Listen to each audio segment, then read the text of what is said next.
এটা হচ্ছে মৃত ব্যক্তির জন্য বিশেষ মর্যাদাপূর্ণ দোয়া।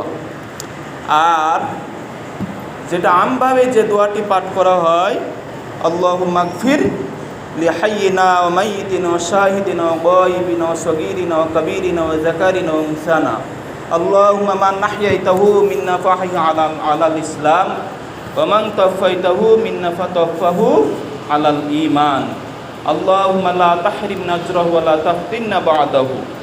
আল্লাহুম্মা মাগফির, হে আল্লাহ তুমি ক্ষমা করে দাও, লিমানের জন্য, হাইয়িন আমাদের জীবিতদেরকে, ওয়া মাইয়িতিনা এবং আমাদের যারা মারা গেছেন তাদেরকেও ক্ষমা করে দাও, ওয়া শাহিদিনা যারা জানাজা উপস্থিত আছে তাদেরকেও ক্ষমা করে দাও, ওয়া গায়িবিনা যারা জানাজা আসতে পারেনি তাদেরকেও ক্ষমা করে দাও,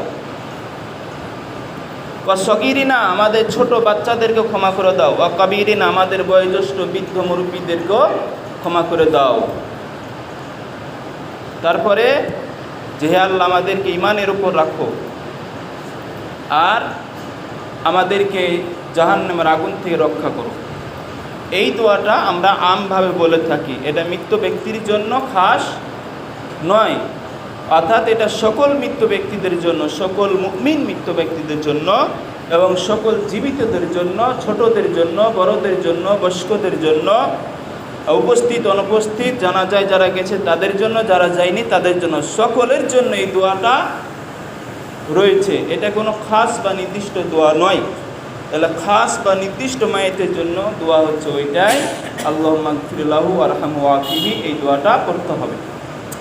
লাশ দেখলে আমরা বলবো আল্লাহুম্মা গফির লাহু ওয়ারহামহু, মাটি দেওয়ার পরে বলবো আল্লাহুম্মা গফির লাহু ওয়ারহামহু ওয়া সাব্বিতহু, হে আল্লাহ তাকে ক্ষমা করো, তাকে রহম করো, তাকে ঈমানের উপর দৃঢ় রাখো, তার পা তাকে অবিচল থাকো। তো অনেকে এই দোয়াগুলো বলি না, শিখি না, শেখার চেষ্টাও করি না, জিজ্ঞাসাও করি না যে এই দোয়াটা একটু বলে দেন তো, মানে শরম লাগে, শরম ভাঙতে হবে, বলতে হবে যে এগুলো বলে দেন, তাহলে বলার এবং শেখার সুযোগ থাকবে। অসংখ্য দোয়া, কোনটা জানেন কোনটা না জানেন, কোনটা শিখবে কোনটা না শিখবে, এই জন্য যখন যেটা প্রয়োজন সেটা জিজ্ঞেস করে নেওয়া উচিত আলেমদের কাছে।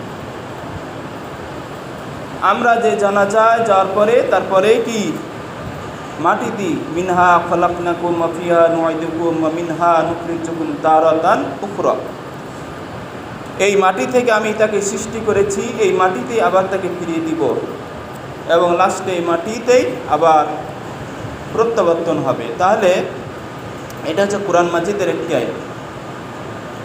এই আয়াতের অর্থটা হচ্ছে এটা, তা আল্লাহ এই কথা এখানে বলছেন। তো আপনি যখন বলবেন তখন তো আপনার দিকে সেটা মারজা হবে, অর্থাৎ আপনি বলছেন যে আমি সৃষ্টি করেছি, কত বড় ভুল হচ্ছে না?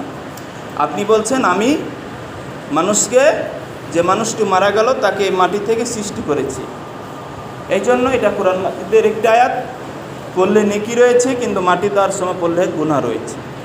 অন্য সময় পড়লে অনেক নেকি, আর মাটি দেওয়ার সময় পড়লে কি অনেক গুনাহ। নেকির পরিবর্তে যখন যেটা কাজে লাগে তখন সেটা সেই কাজে ব্যবহার করতে হবে। কালি যেমন বিভিন্ন সময় বিভিন্ন কাজে ব্যবহার করা হয়, লেখার কাজে ব্যবহার করা হয়, চোখের সৌন্দর্যের জন্য ব্যবহার করা হয়, বিভিন্ন টিপসইয়ের কাজে ব্যবহার করা হয়, অনেক কাজে। তো অনুরূপ যে কোনো দোয়া, যে কোনো কোরআনের আয়াত, যে কোনো কিছু বাস্তবসম্মতভাবে ব্যবহারিক প্রেক্ষাপটে ব্যবহার হবে। তাহলে এখানে আপনি শুধু বলবেন বিসমিল্লাহ, অর্থাৎ আল্লাহর নামে আমি মাটি দিচ্ছি। আর জায়নামাজের দোয়া আমরা বলে থাকি ইন্নী ওয়াজ্জাহতু ওয়াজহিয়া লিল্লাযী ফাতারাস সামাওয়াতি ওয়াল আরদা হানিফান ওয়া মা আনা মিনাল মুশরিকিন। ইকামত দেওয়ার সময় যখন জায়নামাজে দাঁড়ান তখন এই দোয়াটা পাঠ করেন। অনেকেই করে, এখানে হয়তো নাও করতে পারে, কারণ অনেকে তো মুখস্থ নেই। এটা করে কেন? সিফারায় আছে তাই। সিফারায় আম্মা পাড়ার কায়দার ভিতরে এটাকে জায়নামাজের দোয়া হিসেবে চালিয়ে দেওয়া হয়েছে। তো আমাকে একজন বলছে যে নাওয়াইতু আন উসাল্লি লিল্লাহি তাআলা আরবাআতা রাকাতাই সালাতিল ফাজরে, নাওয়াইতু আন উসাল্লি লিল্লাহি তাআলা আরবাআ রাকাত সালাতিজ জোহরে। এইভাবে যে দোয়াগুলো রয়েছে তো এগুলো কি এমনি এমনি দিয়েছে যদি পড়া নাই যাবে? এখন উত্তর দিবেন কি? এগুলো তো সিফারাতে আছে, বাস্তব সত্য। এগুলো পড়া যদি না যাবে তাহলে লেখা আছে কেন এই দোয়াগুলো? আচ্ছা, সৌদি আরবে অনেক কিছু বাজারের লিস্ট আরবিতে লেখা থাকে। তো অনেকে বলছে যে এটা তো আরবিতে লেখা আছে, আরবি কাজে এতে লাদ দেওয়া যাবে না, মানে পায়ের নিচে পড়ে আছে, লাদ দেওয়া যাবে না। তো যিনি আরবি ভাষা বুঝেন তিনি বুঝছে যে না, এটা হচ্ছে বাজারের লিস্ট, ওদের পেঁয়াজ, রসুন, আদা, হলদি কী কী না লাগবে এটা বাজারে একটা লিস্ট করা আছে। তো দেখেন, ভাষা বোঝার না করার কারণে মানুষ কি হচ্ছে, ভুলগুলো করে থাকে। আরবিতে খিঞ্জির শব্দ আছে, কোরআন মাজিদে খিঞ্জির আছে, কোরআন মাজিদে শয়তান আছে। তো বলছে যে 10টা করে নেকি আছে, প্রত্যেকটা হরফে 10 নেকি, এটা আল্লাহ রাসূল বলেছেন। তো কইছে যে হুজুর, শয়তান বললে কয় নেকি, খিঞ্জির বললে কয় নেকি? যেহেতু কোরআন মাজিদে আছে। কঠিন প্রশ্ন।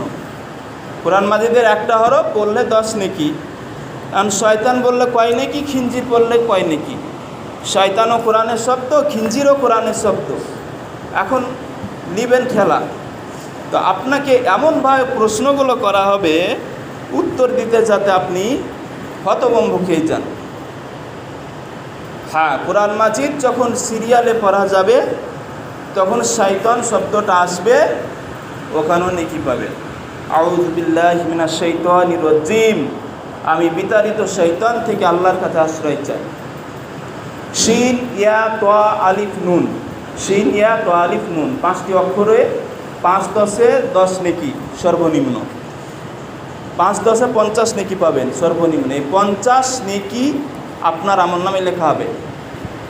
কিন্তু যখন শুধু শয়তান শয়তান জিকির করবেন, খিঞ্জির খিঞ্জির, নেকি তো হবে না, উল্টা গুনার আমলনামা চলে যাবে। এই জন্য খেয়াল রাখতে হবে যখন যে পাত্রে যে জিনিসটা